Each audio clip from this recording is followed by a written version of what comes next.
Mais uma vez eu quero cumprimentar a todos com a paz do Senhor. Estamos iniciando mais uma lição de jovens, onde estaremos falando sobre o arrependimento de Davi ante o pecado que ele cometeu. Sou o presbítero Marcelo Gomes e estamos comentando a lição de jovens e também a lição de adulto. Quero convidar a você a estar conosco para juntos estudarmos esse importante assunto.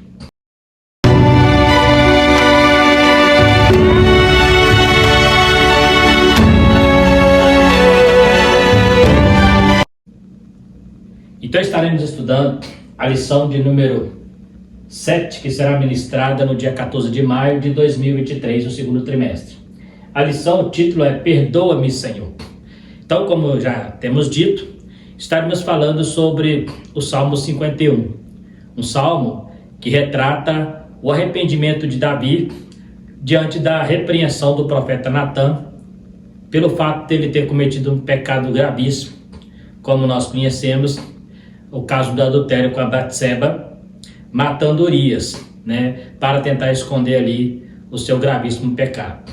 O Salmo 51 vem retratando o momento em que Natã o repreende, e então ele reconhece a sua fraqueza, reconhece a sua pecaminosidade, e então ele se quebranta diante do Senhor, pedindo a ele perdão e reconhecendo o grande mal que ele causou, não somente a si próprio, porque o pecado, ele nos destrói por dentro, mas também o próximo, Inclusive, traindo um grande amigo, um grande guerreiro, que confiava em Davi e dava até a vida por Davi, não sabendo ele que Davi por trás estava maquinando mal contra ele. Então Davi, ele cometeu um pecado gravíssimo, mas ele se arrepende a partir do profeta Natã. Estaremos então trabalhando sobre este assunto tão importante. Quero convidar você que tem chegado agora no canal para estar dando seu like, para estar nos ajudando na divulgação, também ativando o sininho para que você seja notificado das lições posteriores,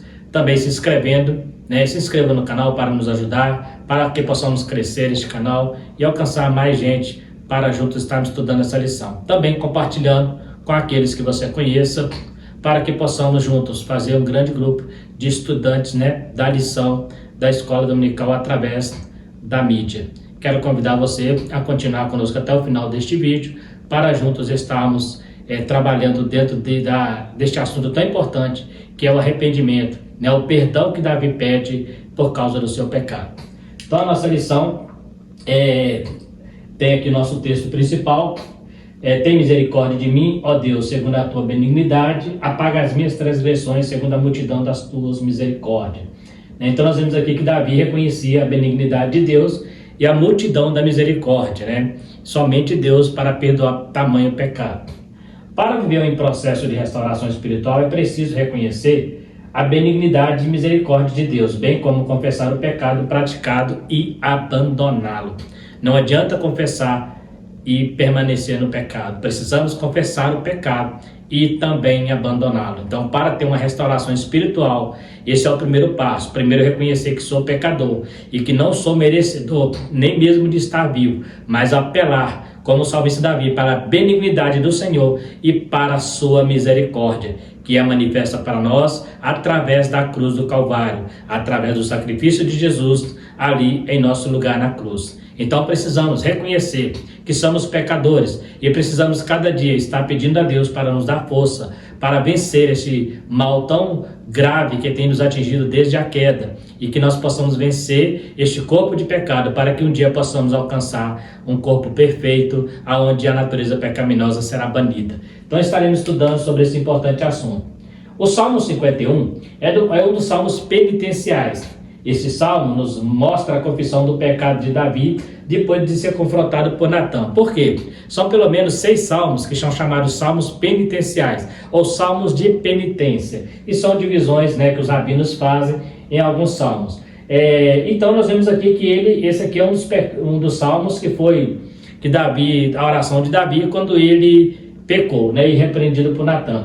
Ele remota o pecado de Davi com Batseba, onde ele mata Urias para lhe tomar a mulher. Este salmo está estruturado da seguinte forma: reconhecimento da misericórdia de Deus, confissão de pecados, busca de perdão e adoração verdadeira. Então seria a divisão mais ou menos do Salmo para efeito de estudo. Então ele começa com a confissão, né, o reconhecer a misericórdia de Deus. Quando eu reconhecer essa misericórdia, então eu apelo para ela, eu confesso o meu pecado, busco o perdão, porque não adianta eu só confessar, mas buscar o perdão, e aí eu volto de novo até a verdadeira adoração. Então seria mais ou menos a estrutura teológica do Salmo 51. Eu quero lembrar que o Salmo 32, ele também é um salmo de Davi, onde ele mostra também algumas consequências do pecado. Há quem diga que aquele salmo está ligado ao Salmo 51, mas pela data que ele foi escrito, ele é bem posterior ao Salmo 51. Mas ele também, Davi, ele cita ali: enquanto eu calei, meus ossos secaram. Ele fala que adoece o pecado, não adoece só o lado espiritual, mas também até o lado físico, muitas das vezes, né? Porque o peso de consciência, né, traz doença psicossomática e muitas outras consequências, né, através dos pecados, né? Então nós temos aqui a misericórdia e confissão, no versículo 1 a 5. Um clamor por misericórdia. Inicia-se este salmo apelando para a misericórdia e benignidade de Deus.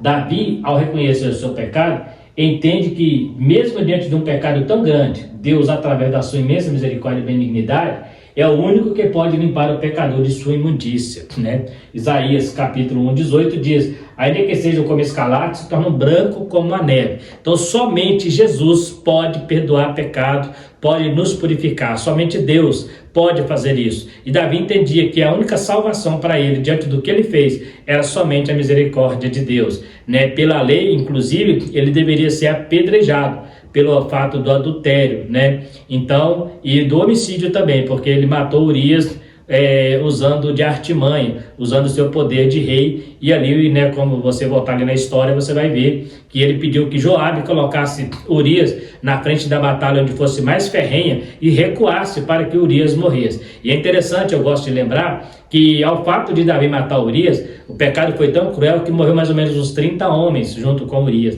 Então olha para você ver quantas famílias Davi destrói só para esconder um pecado. Isso é o perigo de um coração endurecido, né? Davi estava nessa situação.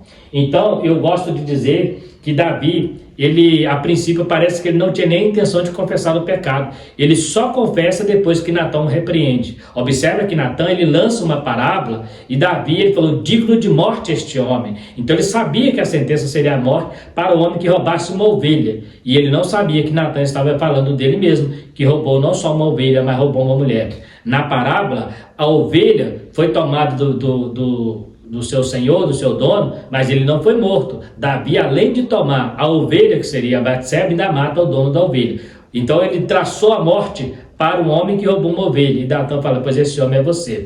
Então ele traçou a sua própria sentença. Porque é muito fácil nós julgarmos pedra no outro quando é nele que aconteceu o pecado. Mas se nós estivermos no lugar dele? Às vezes nós queremos apelar para a justiça de Deus quando somos ofendidos, mas para a misericórdia quando ofendemos, né? Quando eu ofendo alguém, eu apelo para a misericórdia de Deus, mas quando alguém me ofende, eu apelo para a justiça. E a justiça de Deus, ela traz castigo, a misericórdia de Deus traz libertação, traz perdão. Então é importante nós termos esse cuidado. Eu deveria pedir a justiça para mim e a misericórdia para o próximo. Observe que quando Davi numera o povo de Israel, Deus dá para ele 3 castigos. Quando ele vê que estava morrendo os judeus, ele fala assim: não seja tuas mãos contra as ovelhas, que não foi eles que pecou, foi eu, seja contra mim. O que Davi fez? Ele apelou para a misericórdia para o povo e apelou à justiça para si. Então olha para você que diferença. Aqui ele faz ao contrário, ele joga a condenação no homem, mas na verdade ele precisaria ser condenado. Mas quando ele, depois de convertido ali, mudar o seu comportamento, o seu coração, ele começa a entender. Então ele vê ali naquela situação, quando ele numera o povo de Israel, Deus dá para ele um castigo. E ele fala assim: não seja a tua mão contra o teu povo, que foi eu que pequei. Então ele apela para a misericórdia para o próximo e pede a justiça para ele.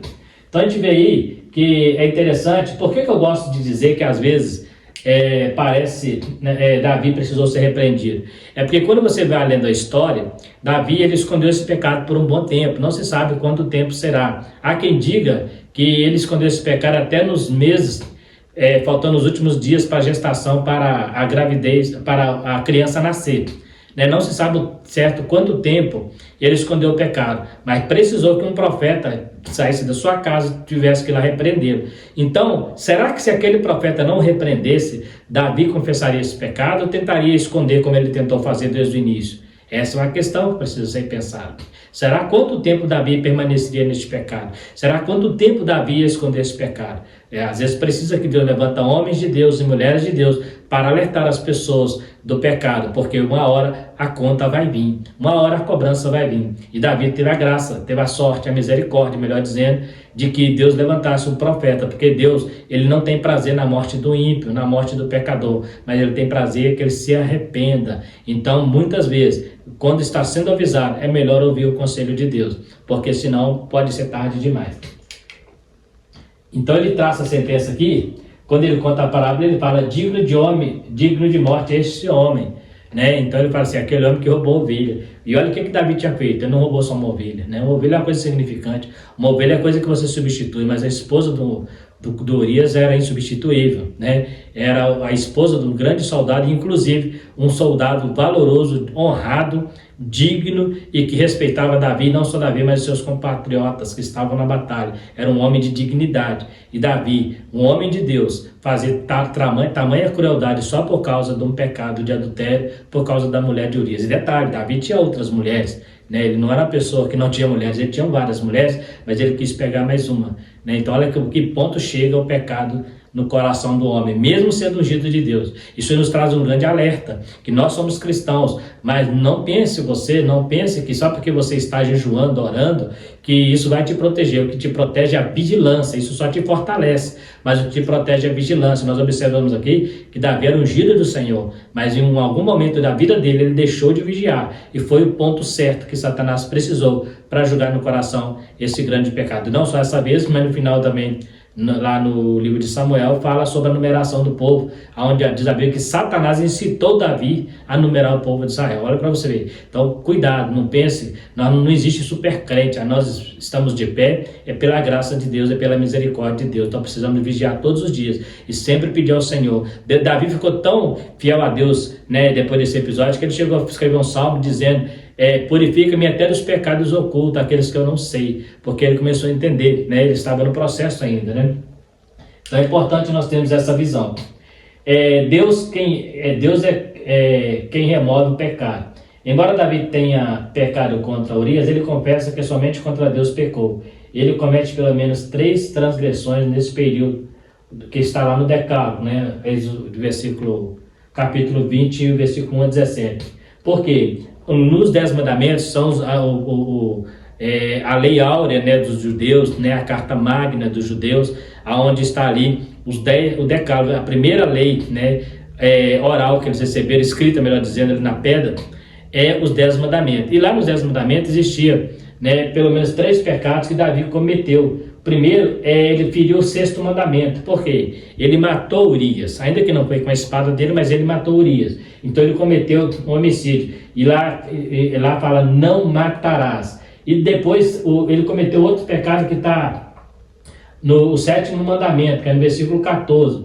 Ele não adulterarás, ele adulterou, né? E o terceiro, ele cobiçou. Está lá no 10º mandamento, não cobiçarás a mulher do próximo, a casa do próximo. Então Davi conhecia isso, Davi conhecia a Bíblia, ele conhecia esses mandamentos. E como que pode um homem que conhece a Bíblia, um homem como Davi, cometer tamanha crueldade, cometer tamanho pecado?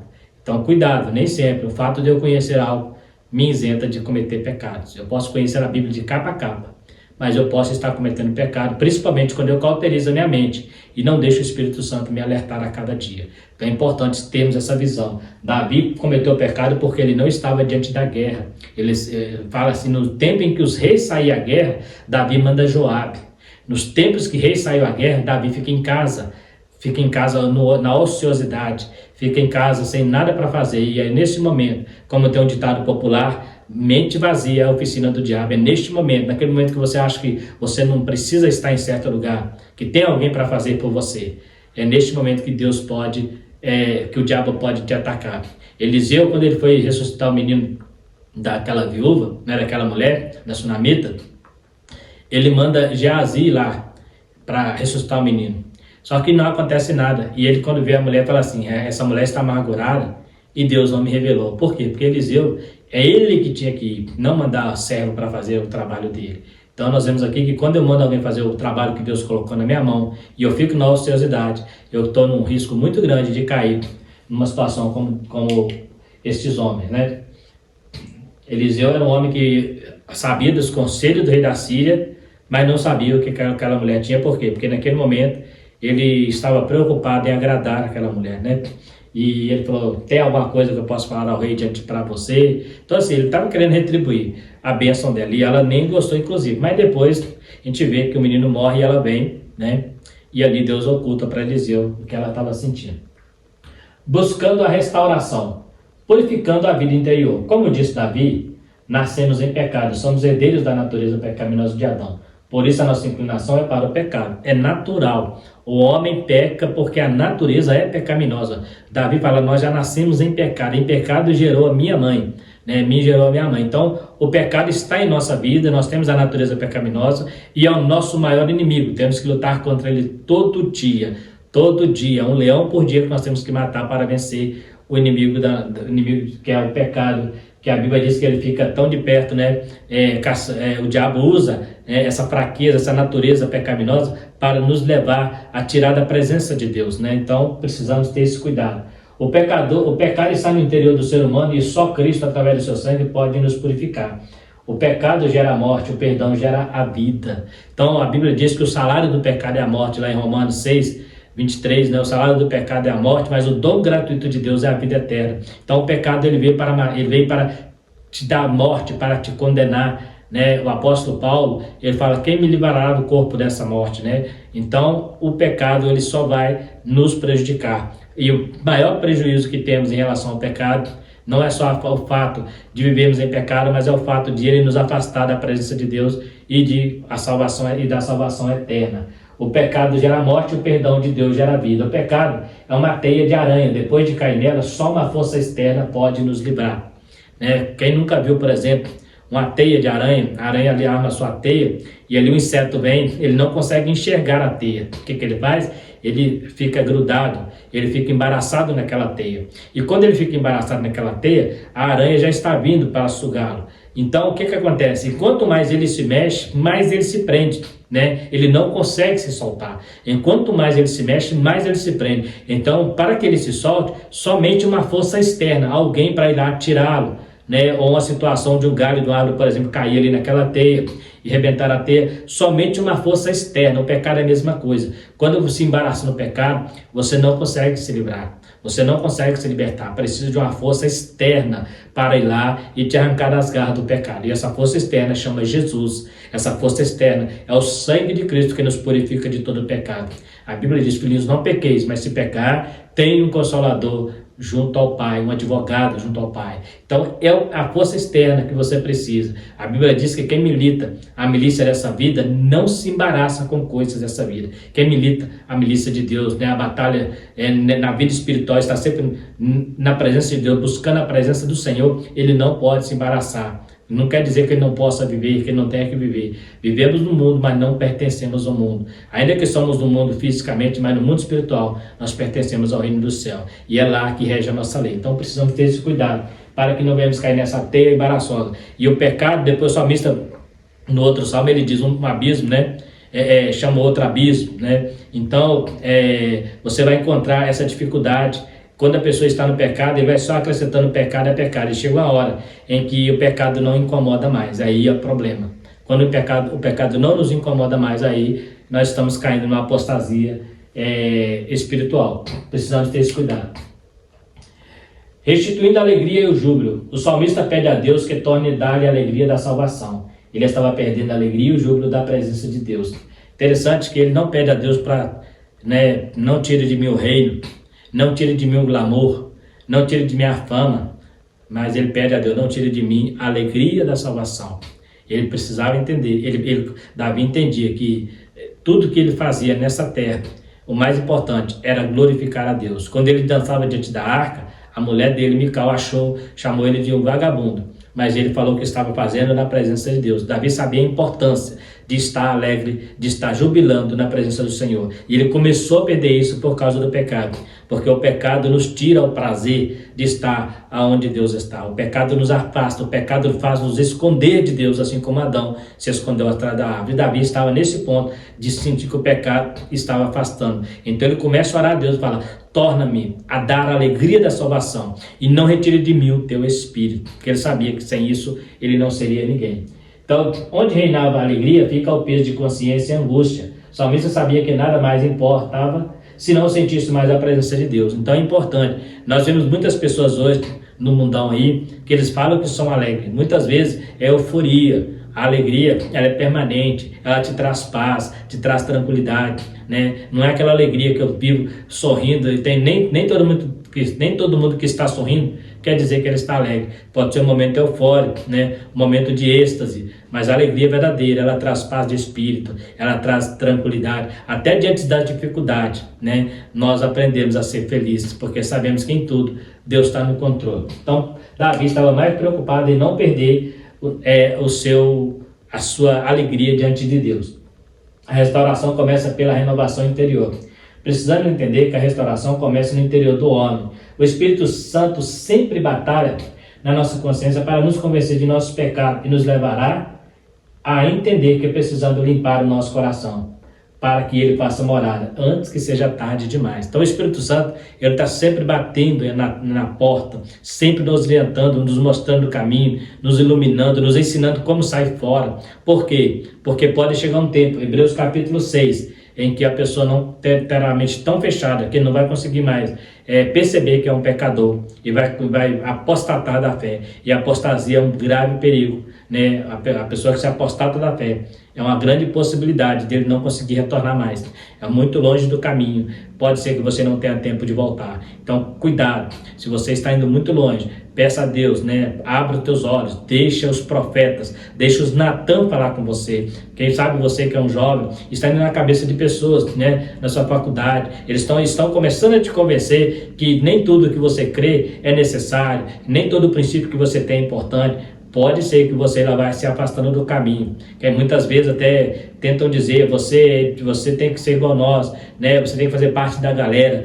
Cuidado, porque essas pequenas ofertas é que faz com que o seu coração se feche e os seus ouvidos se tampam para ouvir a voz do Espírito Santo. Não? Então não fique com os ouvidos tapados para não ouvir a voz e abra teu coração para que Deus possa trabalhar nele e fazer a restauração que começa no interior do ser humano. Prontos para adorar, desejo de praticar a adoração pública. A partir do perdão, o pecador passa a ter o privilégio de poder adorar a Deus. A nossa adoração só se torna eficaz quando nos desprendemos de tudo que nos tira o foco em relação a Deus. Então, alegria, eu gosto muito disso, porque para adorar a Deus tem que ser algo espontâneo, tem que ser algo que parta de mim. Eu não posso adorar a Deus porque o pastor da igreja está pedindo que eu tenha que fazer isso. Eu não posso adorar a Deus porque o grupo onde eu estou pede que eu faça isso. Na adoração tem que partir de mim. Eu preciso adorar a Deus, né? Porque Deus é o meu Criador, é o meu Redentor. Então isso tem que partir de mim, aquele desejo, aquela necessidade de buscar ao Senhor, né?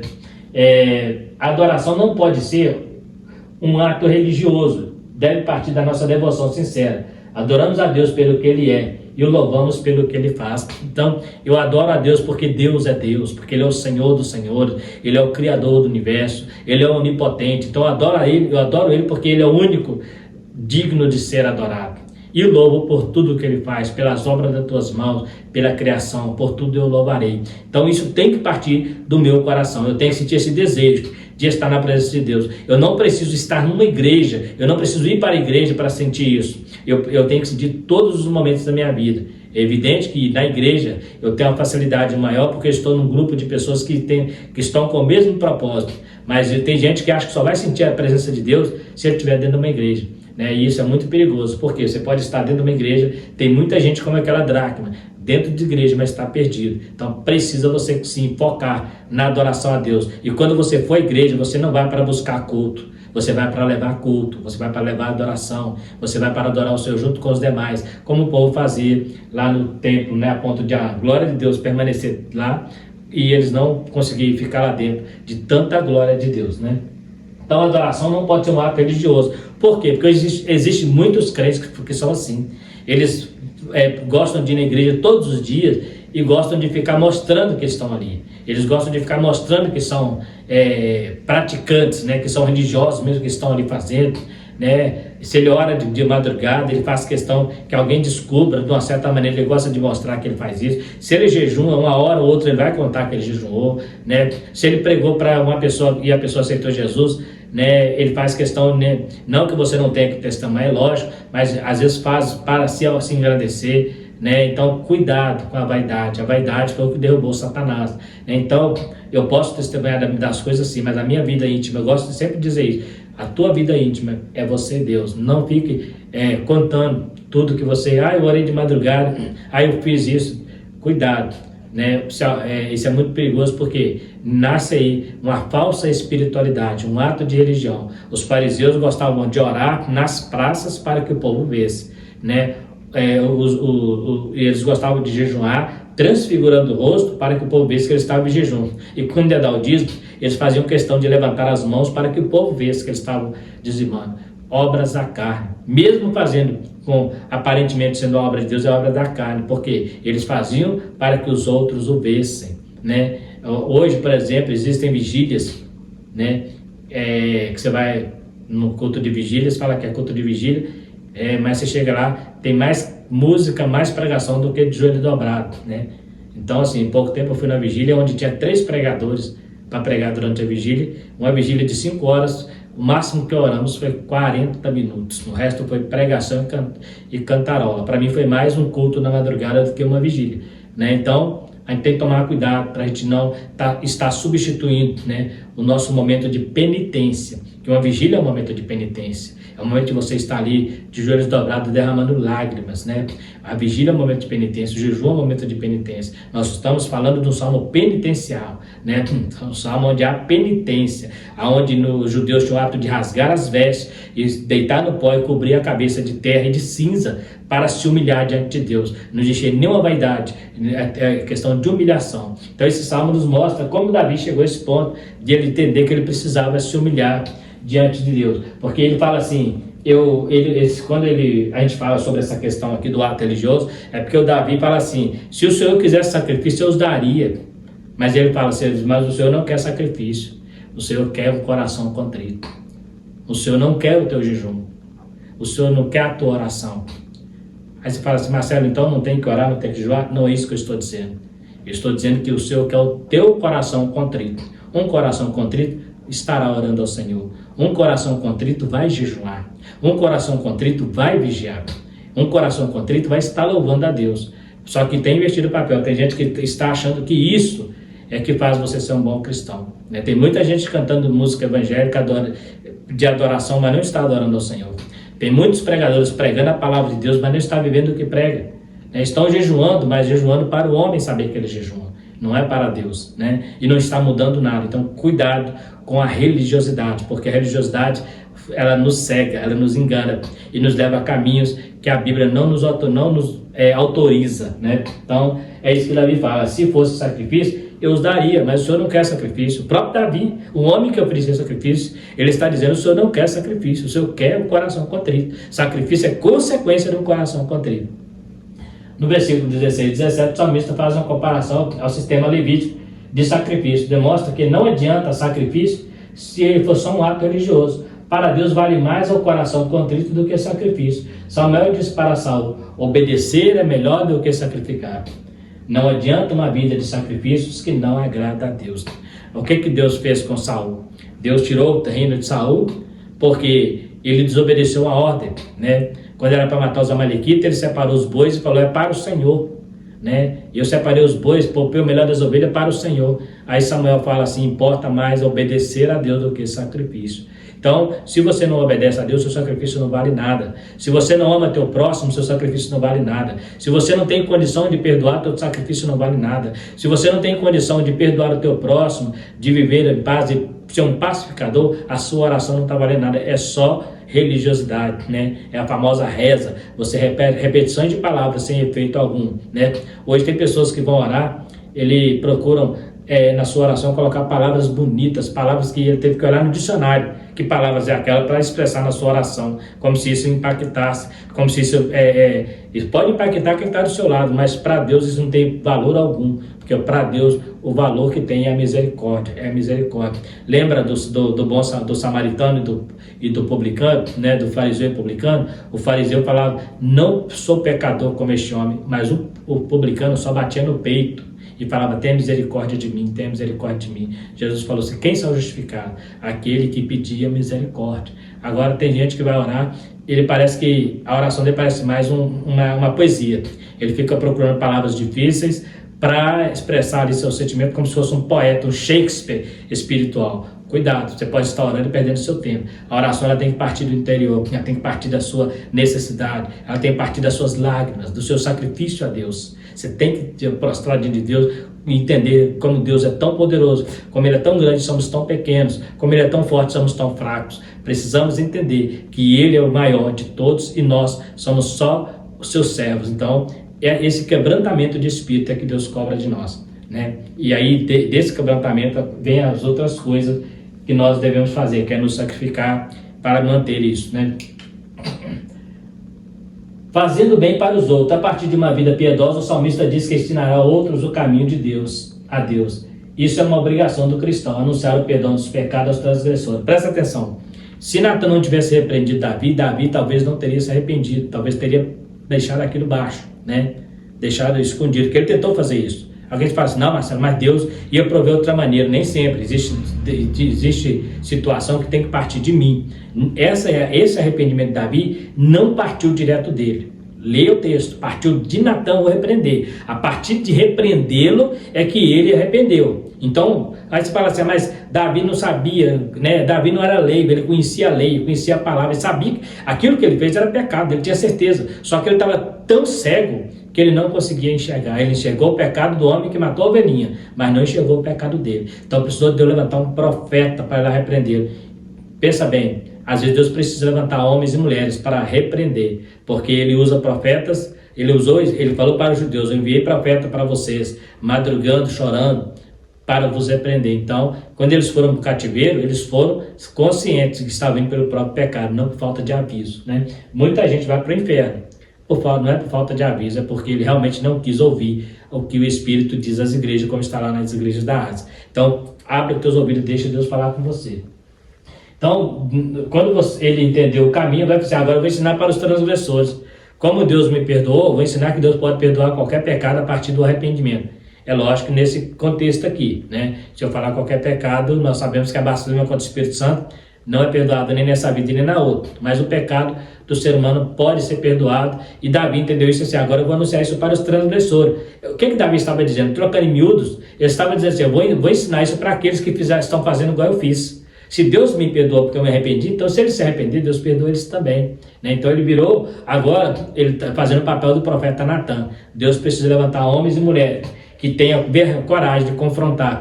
Porque hoje o que nós mais vemos nas igrejas é massageando o ego de crentes. É falando que está tudo certo, que vai estar tudo bem, que vai todo mundo para o céu, que vai dar tudo certo. Não se vê mais pregações onde se confronta pecado. E quando o pregador resolve fazer isso, ele não volta mais em certas igrejas. Porque isso não atrai crentes, atrai só homens de Deus, só pessoas fervorosas. Mas não atrai massas, não atrai multidão. Então, hoje precisamos de homens e mulheres que tenham coragem de pregar a palavra de Deus com verdade, confrontando o pecado, como Natan confrontou Davi. Natan poderia ter sido morto por confrontar o rei, mas ele foi porque Deus o mandou fazer. Então é interessante, observa que o profeta Judá, quando foi repreender Jeroboão mandou prender, né? Só não prendeu porque Deus estava com ele. Então precisamos de homens e mulheres de Deus que levante a cabeça e pregue contra o pecado, né? Para que possamos fazer como Davi, anunciar o caminho para os transgressores.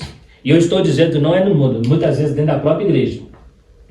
Conclusão, nesta lição aprendemos que todos somos vulneráveis ao pecado e por isso precisamos estar em vigilância constante. O pecado não respeita ninguém. Davi, um homem ungido de Deus, mas quando deixou de vigiar, praticou pecados gravíssimos contra Deus e contra o próximo. Salomão caiu na idolatria, mesmo sendo o homem mais sábio do mundo. Entendemos que sem vigilância o pecado jaz à porta. Então nós temos aqui dois casos importantíssimos. O primeiro é o de Davi, um homem segundo o coração de Deus, um homem que andava na lei de Deus, né, um do maior escritor do Velho Testamento, que fez o livro de Salmo. é o rei Davi, né? Pelo menos 74 salmos foram feitos por ele, um homem que tinha experiência com Deus, mas quando ele deu uma brechinha, o pecado derrubou. O diabo derrubou, né? Nós temos o rei Salomão, o homem mais sábio do mundo, né? Do mundo da época. E ele, por causa da idolatria das mulheres com que ele casou, ele terminou caindo na idolatria no final do seu reinado. Então observa, o pecado ele não respeita. Tem gente que acha que porque jejua muito, porque ora muito, que o pecado não pode derrubar. Pode sim. Observa que Jesus estava 40 dias e 40 noites de jejum. 40 dias e 40 noites de jejum. Cheio de Deus até na tampa. Quando ele desce do monte, quem estava lá embaixo esperando ele? Satanás. Porque Satanás não desiste. Ele vai sempre tentar. Ele tentou Jesus achando que podia derrotar Jesus. Jesus estava em jejum. Ele, muito crente, acha que estando em jejum, o diabo não vai nem aproximar dele, porque tem tanto fogo que vai espantar Satanás. Estando em oração, o diabo não vai nem chegar perto dele. Engano seu. Ele anda no meio dos filhos de Deus mesmo. Ele não tem respeito por ninguém. Ele não respeita a santidade de ninguém. Ele vai tentar atrapalhar e vai tentar derrubar. Não pense você que enquanto mais santo, mais ele afasta. Ao contrário, enquanto mais santo, mais ele aproxima.